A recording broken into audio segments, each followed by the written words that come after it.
Mucha gente piensa y dice, pero la Biblia fue escrita por hombres o cierta religión es la que se encargó de crearla o hacerla, eh, ignorando de que la Biblia sí es escrita por hombres inspirados por Dios, que a todos los hombres de la Biblia, que son distintos libros, no es un solo libro, son muchos libros.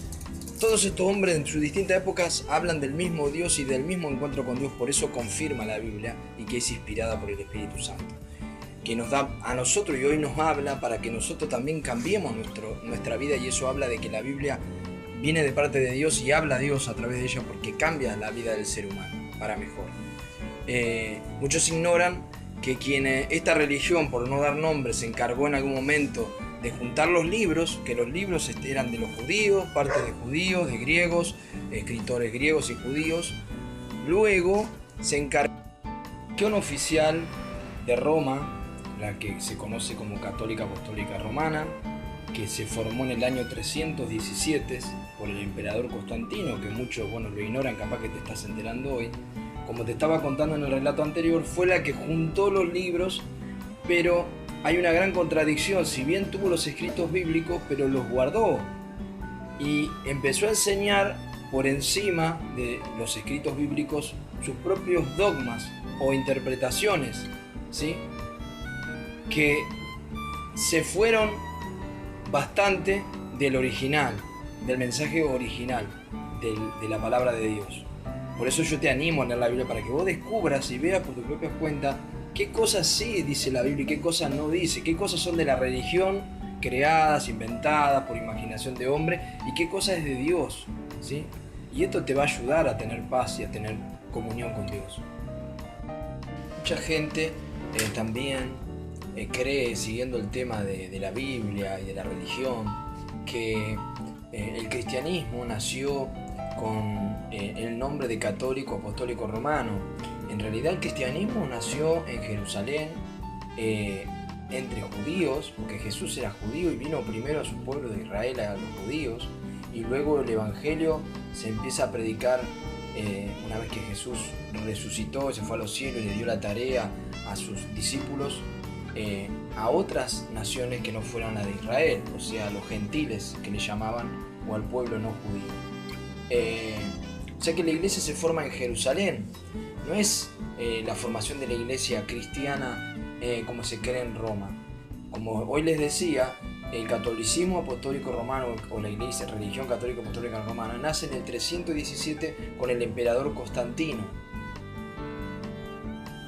Lo que conocemos como la religión católica apostólica romana, que para muchos es el referente más importante del cristianismo, en realidad, como les decía, se forma en el año 317 después de Cristo, cuando un emperador llamado Constantino, que hasta el momento los cristianos desde el año 0 hasta el año 317 eran perseguidos y matados y torturados por su fe, porque Roma tenía la creencia en muchos dioses y los cristianos no pedían a otros dioses, sino al Dios Padre y nada más, y a Jesucristo su Hijo. Creían que el César era el Señor, casi como atributo de Dios, y se tenían que arrodillar. Los cristianos no lo hacían, decían que solo tenían un Señor que era Jesús, y ante él se arrodillaban. Entonces los cristianos eran perseguidos y le iba mal. Pero en el año 317 dice que Constantino supuestamente se había convertido a la fe por su madre, que creía, y cesó la persecución a los cristianos. Entonces te sigo contando. El emperador romano, supuestamente conquistado por el cristianismo, porque su madre era cristiana, que es lo que dice de alguna forma la historia, pero muchos dudan que él se haya convertido de verdad, porque siguió haciendo cosas y guerras y todo en nombre del cristianismo, y sabemos que Cristo no enseñó ni a matar, ni a las guerras, ni a nada de eso. Entonces, y por otras cosas más que él hizo, que hablan de que no se hubiera convertido, pero bueno, sea como sea, Constantino cesa la persecución, y ahora al revés, lo que hace Constantino es darle poder y autoridad a los cristianos. Todo aquel que quería estar a cargo de una congregación o algo, empezó a pagarle un sueldo, empezó a hacer grandes catedrales lujosas donde hacer las reuniones. Antes los cristianos se reunían en las casas o en los lugares que le prestaban, en sinagogas a veces. Los cristianos no vivían con un sueldo ni con lujos, En los escritos bíblicos, en Hechos de los Apóstoles, no habla que los primeros cristianos eran muy humildes y los que tenían un poco más de bienes los repartían y se los daban a los que no tenían. O sea, repartían, le daban al que tenía menos, y el que tenía más le daba al que tenía menos y se repartían para que todos tuvieran por igual. De esta manera vivían los cristianos. Los que estaban a cargo de congregaciones, no se habla de que fueran personas pagadas, no se habla tampoco del término de ser sacerdotes, sino que eran obispos, pastores o supervisores o ancianos, se les decía a quienes estaban a cargo de una congregación o comunidad. Nada que ver, no había ni se hacían templos lujosos. Era muy diferente al cristianismo que luego después vemos después de Constantino, que fue Constantino, y no solo eso, que dio lujos, templos y sueldos a los que lideraban una congregación, sino que también después mezcló las creencias cristianas con el romanismo. La religión ahora formada por Constantino, no formada, sino que venía con doctrinas cristianas, con fundamento cristiano. Constantino establecer y decir que esta religión iba a ser la religión de Roma, le tuvieron que poner un nombre, fue por eso el nombre de Católica Apostólica Romana, que católica significa universal, o sea, iglesia universal, apostólica basada en los apóstoles, y romana porque es él, el Imperio Romano y Constantino en ese momento, que instituye como religión de Roma, porque en realidad el cristianismo, como te decía, nació en Jerusalén, en Israel. La iglesia se forma en Jerusalén, en Israel. Entonces, no solo que, como te estaba diciendo, le da lujos y privilegios a los que lideraban, con sueldo y todo, sino que empieza a mezclar con la religión romana. Como la cultura romana tenía muchos dioses, tenían que hacer algo con esto y no sacárselo de golpe a la gente. Al estar la religión vinculada totalmente con el Estado, creada prácticamente por el Estado, también, a su vez, esta manejaba las creencias y todo lo que tenía que determinar la religión. Como sabemos, cuando está ligada la religión al Estado. Entonces, Roma, el emperador, Constantino y los políticos, todos quisieron darle una dirección a esta religión oficial que sería como una imagen también para el mismo imperio, que tenía que dar una buena imagen. Y como sabemos, le empezó a dar lujos, privilegios, sueldos a los líderes de las congregaciones que antes no tenían. Entonces estos empezaron a corromper y Roma, el imperio, empezó a decir lo que tenían que enseñar o no enseñar. Y en un momento la cultura, que era de muchos dioses, tuvo que cambiar.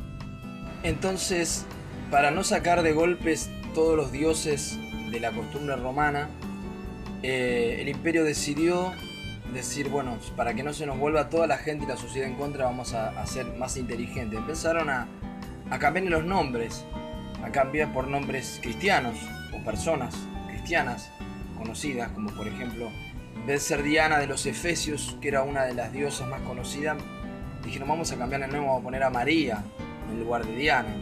Luego había otros dioses y bueno, vamos a cambiarle por el nombre de los apóstoles. Entonces después empezó a haber el culto que se le llama a María o a los santos, ¿sí? A levantarles estatuas, que tiene que ver más con la cultura romana, o sea, con la idolatría, porque hacer estatuas de alguien y pedirle tiene que ver con la idolatría, algo que Dios prohibía en el Antiguo Testamento y en el Nuevo también.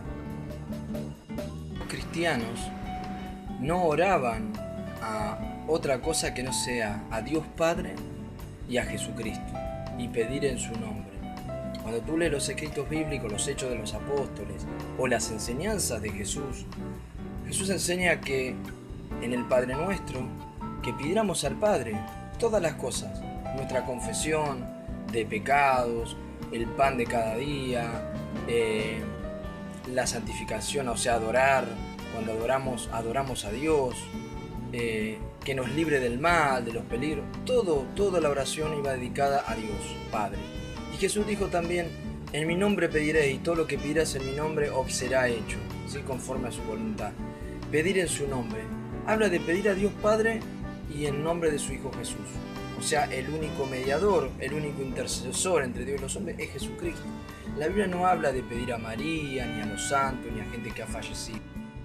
No hay registros en la Biblia, en los Hechos de los Apóstoles, ni en los Evangelios, que alguna vez Jesús haya enseñado, o los apóstoles, a pedir a otro ser que no sea a Dios Padre, a Dios Hijo o a Dios Espíritu Santo.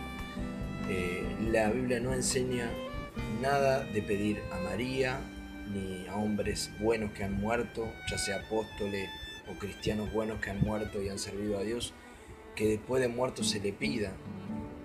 La Biblia no lo enseña. Entonces, cerrando este documento, podríamos decir, enseñanza que te di sobre la historia del catolicismo romano, podrías, creo, sacar tus conclusiones y enfocarte en lo que Dios dice en su palabra. Hay un pensamiento cristiano y hay un pensamiento que tiene que ver con la religión. Yo te animo a que busques el pensamiento de Dios, el que dice las Sagradas Escrituras, y te encamines bien. Bueno, que Dios te bendiga.